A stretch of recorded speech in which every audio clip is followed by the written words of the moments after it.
आपने कहा जन विश्वास यात्रा, आप कोई भी यात्रा कर लीजिए। नीतीश कुमार किए थे समाधान यात्रा, कितना बिहार की समस्या का समाधान हो गया।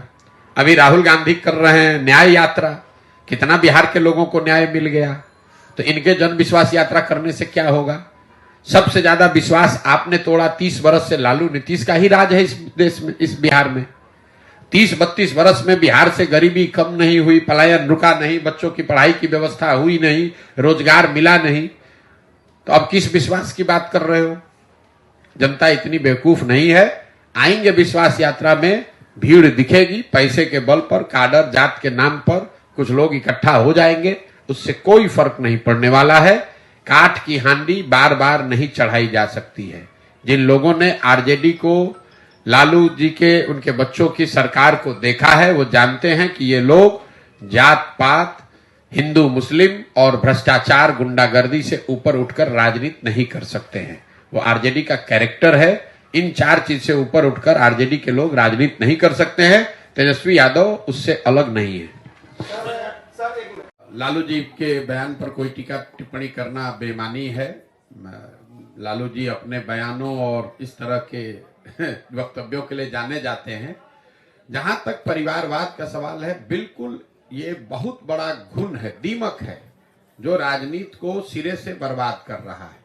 राजनीति ही नहीं, किसी भी क्षेत्र में अगर आप परिवारवाद ही कर देंगे कि सिर्फ नेताओं के बच्चे ही नेता बनेंगे, तो उससे तो आपने लोकतंत्र को ही खत्म कर दिया। लालू जी और मोदी जी की बात छोड़ दीजिए, हम आपको बिहार का एक आंकड़ा देते हैं जो मोदी जी नहीं बोल रहे हैं।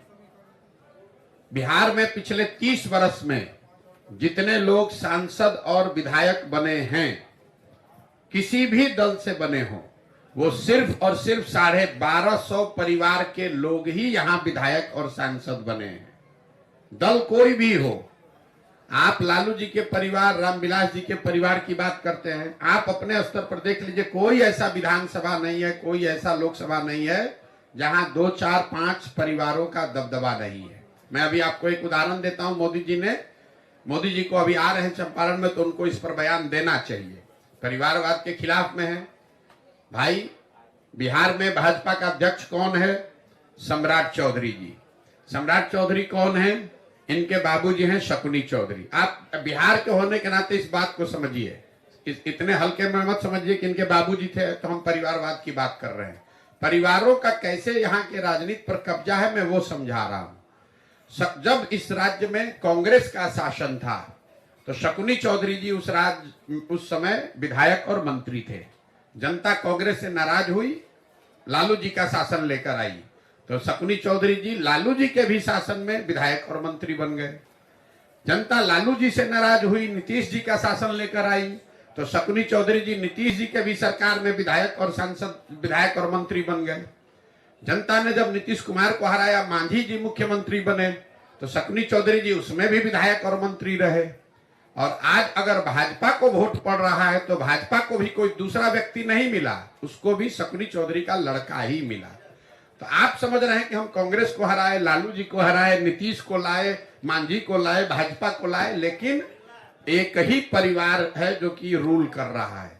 तो ये आंकड़ा याद रखिए, कोई नेता, कोई दल ये बताता नहीं है। बिहार की आबादी है 13 करोड़, यहाँ 3.5 करोड़ परिवार रहते हैं, और पिछले 30 वर्ष में कांग्रेस, जदयू, आरजेडी, रामविलास जी की पार्टी, लेफ्ट की पार्टी, सबको, भाजपा, सबको जोड़िएगा तो 3.5 करोड़ परिवारों में सिर्फ 1250 परिवार के लोग ही यहाँ विधायक सांसद बने हैं। होता यह है कि जब जिस दल का हवा चला उसी में सब जाकर बैठ गया। आप लोग या जो सामान्य राजनीति आप लोग देखते हैं, इससे आगे देखने को तैयार ही नहीं। जब हमारा दल ही नहीं है, हमको वाल्मीकि ना, हमको इतने चुनाव लड़, हमने घोषणा एक बार मुंह से जो निकाल दिया, उससे आगे पीछे नहीं हट सकते। दुनिया की कोई ताकत नहीं हटा सकती है। 2017-18 में हमने कहा हुआ है कि 10 साल तक किसी भी लोकसभा या राज्यसभा में जाने का सवाल नहीं है। हमको अगर लोकसभा राज्यसभा में जाना है तो उसके लिए हमको वाल्मीकि नगर जाना पड़ेगा। जिस राज्य से आप कहिएगा वहां से हम जीत के कल सदन में चले जाएंगे। कोई पार्टी अपने हाथ जिता के भेज देगी, लड़ने की जरूरत नहीं है। कोई राज्यसभा से नॉमिनेट करके भेज देगा, हमारी उसमें कोई दिलचस्पी नहीं है। पता नहीं कौन पत्रकार चला रहा है, बिना सोचे समझे वाल्मीकि नगर से लड़ रहे चुनाव। मेरे भाई, अगर हमको चुनाव लड़ना होता तो उसके लिए हमको पदयात्रा करने और वाल्मीकि नगर जाने की क्या जरूरत है? हम बंगाल से लड़ जाएंगे, आंध्रा से लड़ जाएंगे, कहीं से लड़ के जीत के जाए, बिना मेहनत के दूसरे लोग जिता के भेज देंगे। फालतू बात है। जब हमने कहा हुआ है कि हमको कोई दल से, राजनीति से, चुनाव से अभी मतलब नहीं है, हम जो काम कर रहे हैं लोगों को भरोसा ही नहीं है। इसलिए नहीं कि उनको हम पर भरोसा नहीं है, क्योंकि आपको इतना आदत लग गया है। कह नेता आ रहे तो कह न रहे हैं, देखिए नहीं चलेंगे थोड़े। हम आपको कह रहे हैं कि नहीं दल बनाएंगे। आज 18 महीने से चल रहे हैं पैदल, घर परिवार छोड़ के। अगर हमको चुनाव लड़ना होता कि यहाँ तो बिहार में एक दिन में दल बना लेता है आदमी, तो यहाँ बिहार के भैया नेता को दल बनाने आ रहा है। हमको नहीं समझ है दल कैसे बनता है। उसके लिए 18 महीना हमको पैदल चलने की क्या जरूरत है? जब जो बात हमने कही है, जब तक बिहार को सुधारने के नजरिए से इस 3 उद्देश्य को लेकर घर से निकले हैं, इसको पूरा करने के लिए पूरी नई व्यवस्था न बना ले, तब तक इस लक्ष्य से हटने का सवाल ही नहीं पैदा होता है। धरती इधर की उधर हो जाए, मैं हटने वाला नहीं हूं। आप ये जानते नहीं मैं जितना जिद्दी आदमी हूं। एक बार मैंने मन में ठान लिया तो कोई नहीं हटा सकता है। नीतीश कुमार बुला के ऑफर दे दें कि भाजपा दे दे कि कांग्रेस दे दे, हम इससे हटने वाले नहीं हैं।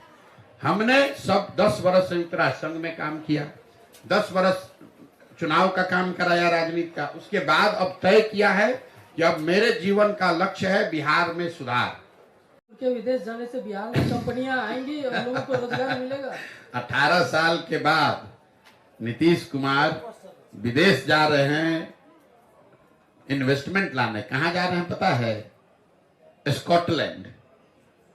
स्कॉटलैंड में कौन बड़ा भारी निवेशक बैठा हुआ है ये हमको नहीं मालूम है। स्कॉटलैंड तो हम लोग मेडिकल स्कूल कॉलेज के लिए जाने जाते हैं। स्कॉटलैंड लोग मेडिकल की पढ़ाई करने जाते थे। तो स्कॉटलैंड किस नजरिए से, कुछ दिन पहले उनके डिप्टी थे तेजस्वी यादव, तो जापान गए थे।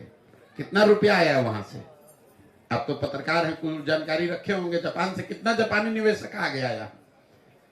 तो स्कॉटलैंड पहले उस कंट्री का जो चुनाव है उस देश का, विदेशी यात्रा के लिए लोग अमेरिका जाते हैं, यूरोप जाते हैं, जापान जाएंगे, मिडिल ईस्ट में जाएंगे जहां पर सरप्लस कैपिटल है। स्कॉटलैंड में कौन सा सरप्लस कैपिटल है जहां से कि आप पैसा लाना चाहते हो? तो खुद ही लोग परेशान है अपना, वहां सबसे ज्यादा बेरोजगारी है।